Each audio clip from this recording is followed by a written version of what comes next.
This video is brought to you by Squarespace. The year is 1946 and the war is over. The world is rebuilding, and up in Canada, something extraordinary is about to happen. While the rest of the world is still tinkering with propellers and piston engines, a small team at Avro is quietly preparing to do something unthinkable: beat Boeing, beat Britain, and build the world's first jet airliner. And no, this was not a military prototype, it wasn't a fancy drawing, it was a real-life flying passenger jet, and it actually worked. This is the story of a machine that was so advanced it actually scared people. It was so fast it could outrun the politics, and it was so unique that even Howard Hughes fell in love with it. And it was so forgotten that most of the world doesn't even know it existed. But we do. This is the untold story of the Avro Canada C-102 jetliner.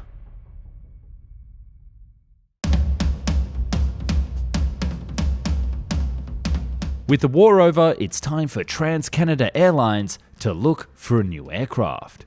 Thanks to the military-industrial complex building bigger and better bombers for the last 5 years, airframe design has come a long way, and now it's time for commercial aircraft to reap the benefits. I'm talking more passengers, longer range, and double the speed? That's right, the jet age is knocking at the door with their fancy new engines. And at this time, selection is still dominated by piston-powered airliners like the Douglas DC-3, the DC-4, and the Lockheed Constellation. They are reliable, cheap, and proven workhorses of the skies. But with aircraft now flying higher and above the weather, pressurization has become essential. Once the situation across the mountains of 14,000 feet, In response, the British government encouraged its aircraft manufacturers to convert wartime bombers into pressurized civilian airliners. One of the most prominent examples was Avro, which transformed the Lancaster Mark IV bomber into a commercial transport, the Avro Type 688 Tudor II. Around the same time, the UK's Hawker Siddeley Group acquired Victory Aircraft, a Canadian company that had been building Lancasters during the war. They renamed it Avro Canada, and naturally, with the same tooling, workforce and legacy, the Canadian factory pivoted to start production of this new Tudor II aircraft. With Avro Canada ramping up for production, Jim Bain, the Trans-Canada Airlines head of engineering and maintenance, was tasked with finding their next generation airliner. At first, the idea was modest, a pressurized twin-prop airliner powered by Armstrong Siddeley Mamba turboprops, a new engine that was also being considered for the British Armstrong Whitworth Apollo. But in the fall of 1945, Bain actually travelled to the UK to visit aircraft manufacturers and engine makers to see how they did it back in the home country. One stop changed everything. Rolls-Royce, where he met none other than Ernest Hughes, the head of the Aero Engine division. Hughes showed Bain something that instantly shifted his thinking: the AJ65, an advanced axial flow turbojet that would eventually become the Avon. Still experimental, it promised far greater speed and altitude performance than any other propeller-driven design.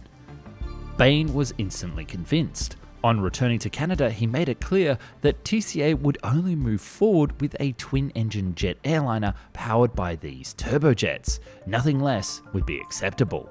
We'll be the first North Americans to travel in this new airliner, and we're going to fly in it. And so, the idea of a propeller-driven Tudor conversion was scrapped and replaced by a bold, world-first concept: a commercial jetliner. Ladies and gentlemen, Howard Hughes here, and today I bring you a glimpse into the future of air travel. This is the Avro jetliner, a marvel of modern engineering capable of spanning this great nation from coast to shining coast. Faster, higher, and smoother than anything propelled by mere pistons. Twice the speed of your average prop liner, and twice the promise.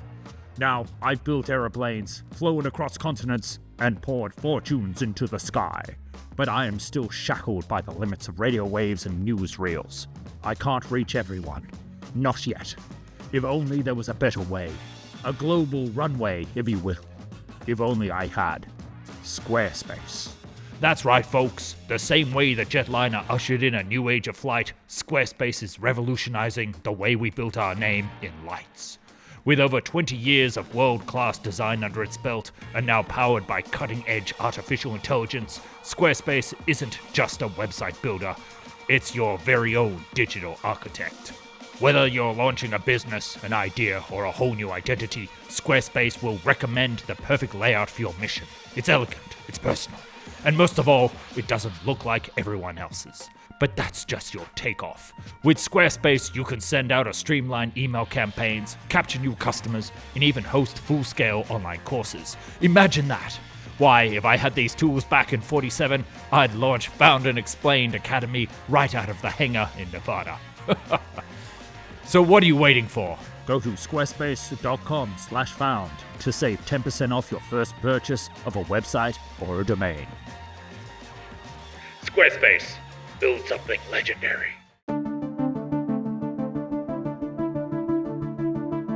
What came out of those early design meetings in 1946 wasn't just another aircraft, it was a glimpse into the future of commercial aviation. The Avro C-102 jetliner was a clean sheet design with a high aspect ratio straight wing, a pressurized fuselage, and two amazing Rolls-Royce AG65 axial flow turbojets mounted in streamlined nacelles beneath the wings.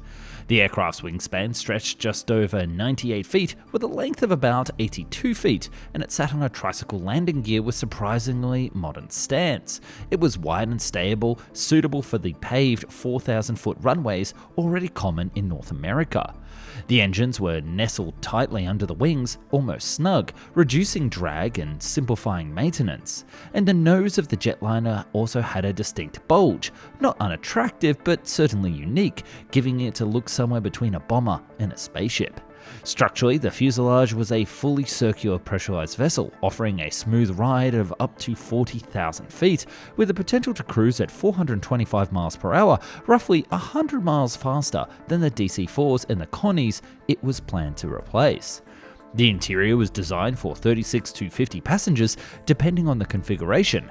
Seating was spacious, with extra wide aisles, large panoramic windows, and separate zones for mail, cargo, and freight, which were essential revenue generators at the time. It also featured a galley and a lavatory, luxuries still not standard on all aircraft in the 1940s. And despite being a jet, the jetliner was designed with short-haul routes in mind. TCA wanted an aircraft that could fly 250 to 500 miles between stops, with a maximum range of 1,200 miles, factoring in diversions, stacking delays, and a 45-minute fuel reserve.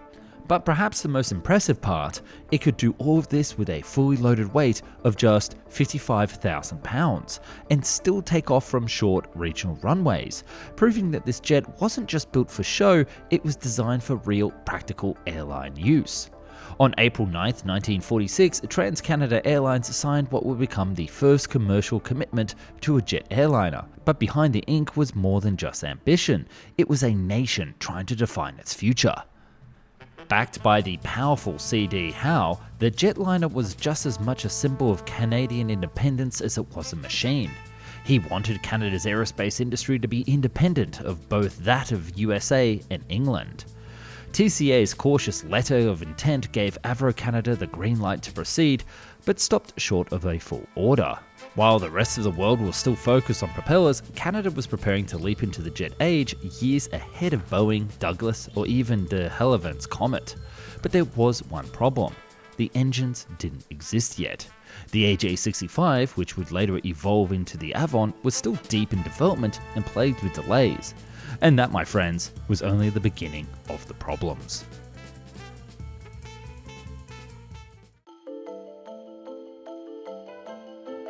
Even as the design took shape, the contract that bound TCA and Avro was riddled with red flags, the kind that, in hindsight, all but guaranteed trouble.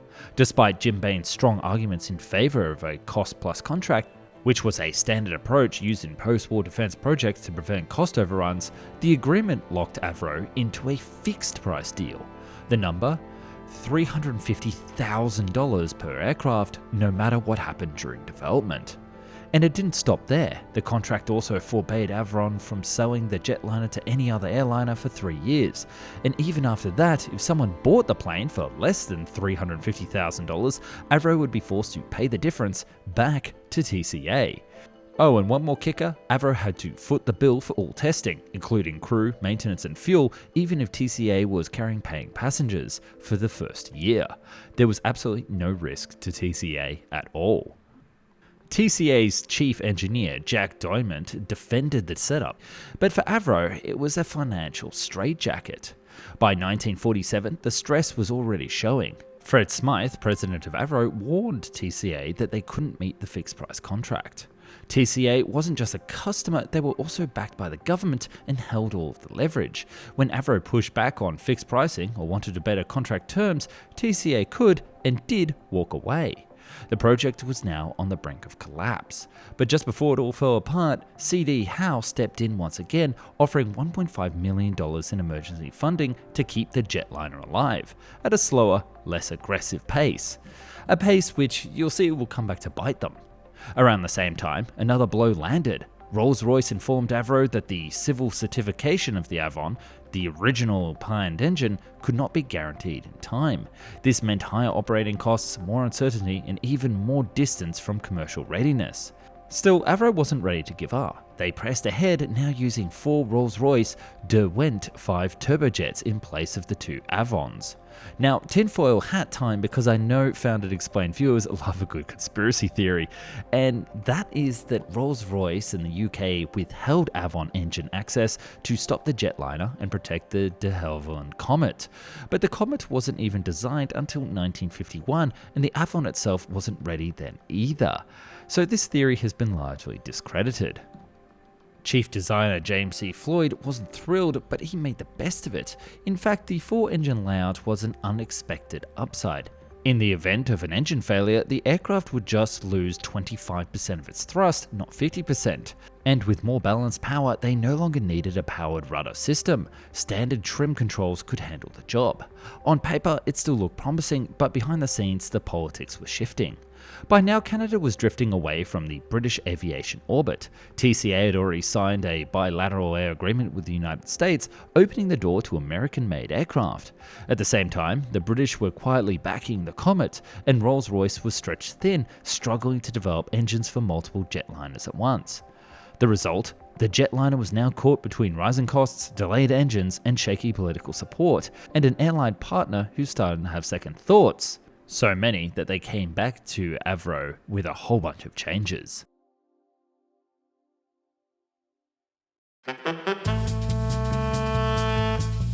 By October of 1948, Avro had finalised the updated design. It was now sleek, fast, and remarkably advanced.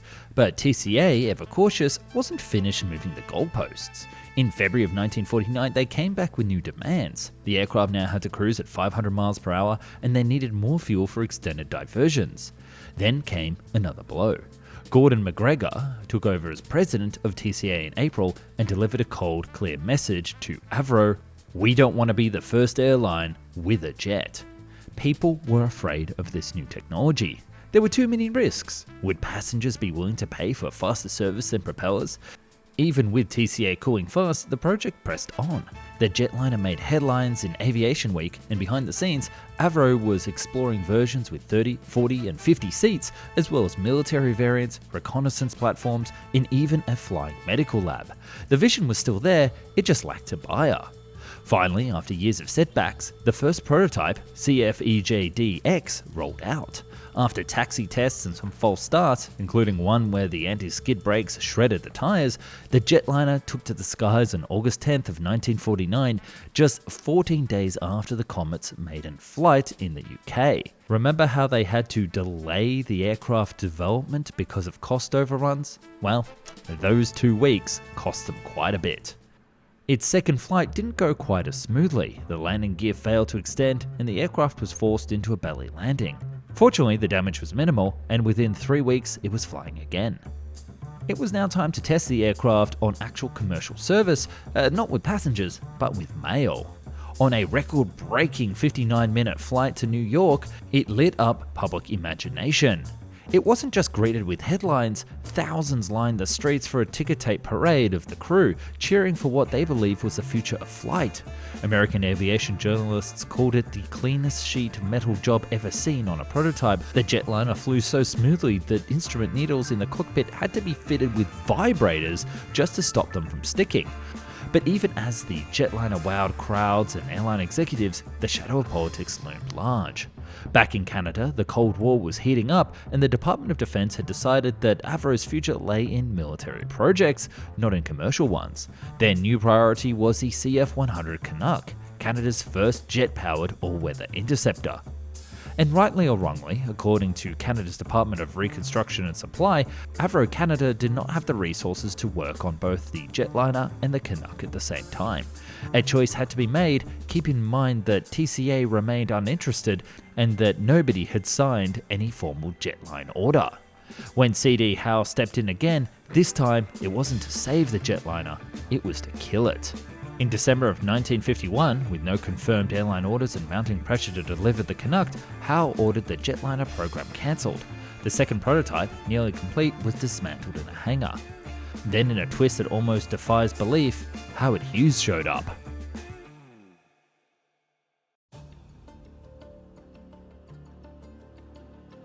Just when it seemed that the jetliner had reached a dead end, one of the most powerful men in aviation stepped onto the stage, Howard Hughes.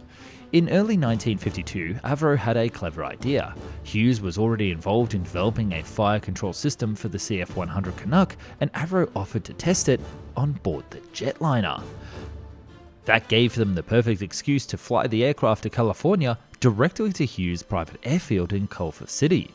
But everyone at Avro knew the real goal, to get Hughes to fall in love with the jetliner.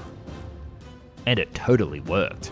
Hughes met the team, inspected the cockpit, and only as he could, he took the controls himself, flying circuits from his airfield with legendary test pilot Don Rogers in the right seat. Rogers later recalled he was careful, smooth, and a fast learner. He wanted to feel the aeroplane. He then invited Avro's chief designer, Jim Floyd, to the Beverly Hills Hotel. They unrolled blueprints across a dining table and talked design, performance, and systems for 11 hours straight.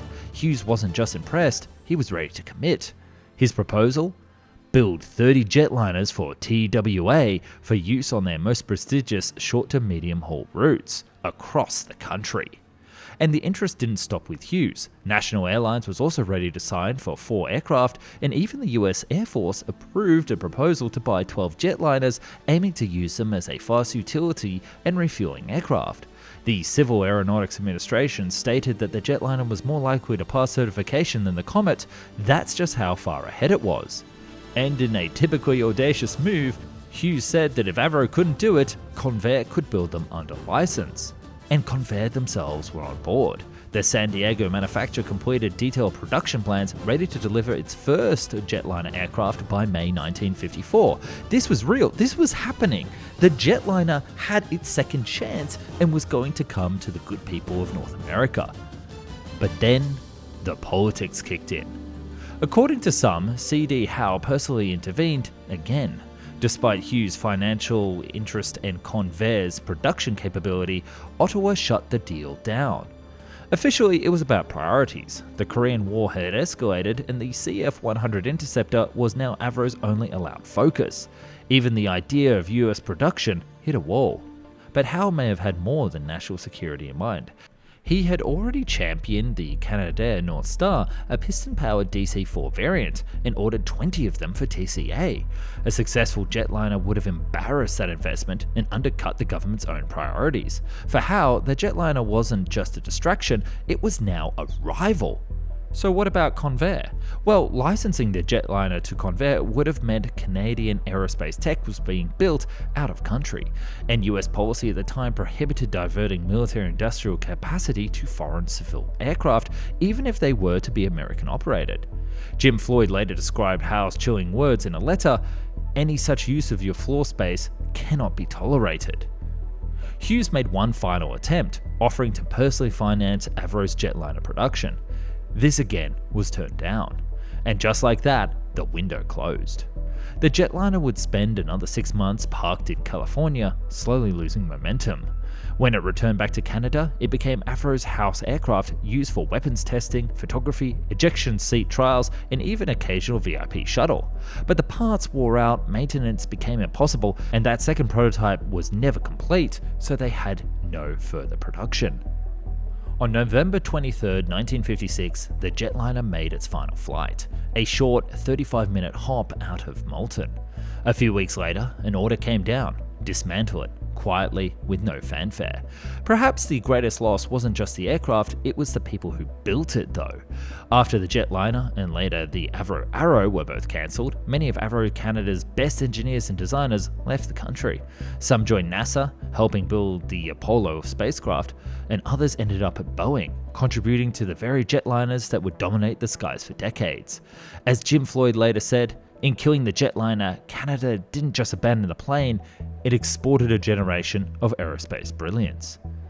And that, my friends, was the end.